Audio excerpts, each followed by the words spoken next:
गांव का नाम था कालापुर, जिसे लोग कई सालों से छोड़ चुके थे। कहते हैं, इस गांव में रात होते ही अजीब अजीब सी आवाजें आती थीं, चीखें, हंसी और कभी-कभी किसी के रोने की आवाज। जो भी वहां रहने की कोशिश करता, अगली सुबह उसकी लाश किसी पेड़ से लटकी मिलती।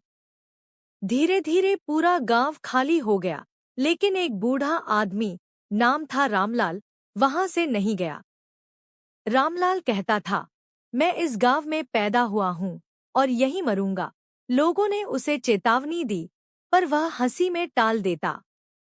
एक रात, चांदनी रात थी।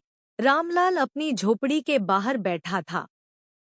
तभी एक ठंडी हवा का झोंका आया और उसके सामने एक परछाई खड़ी हो गई। परछाई ने पूछा, तुमने अब तक गांव क्यों नहीं छोड़ा? रामलाल ने साहस से जवाब दिया, यह मेरा घर है, मैं डरता नहीं। परछाई हंसी और बोली, डर तुम्हें छोड़ चुका है, लेकिन तुम मेरे खेल का हिस्सा बनोगे। अचानक रामलाल ने महसूस किया कि उसके चारों ओर आवाजें गूंज रही थी। उसे अपने बचपन के दोस्त, परिवार और गांव के लोग दिखाई देने लगे।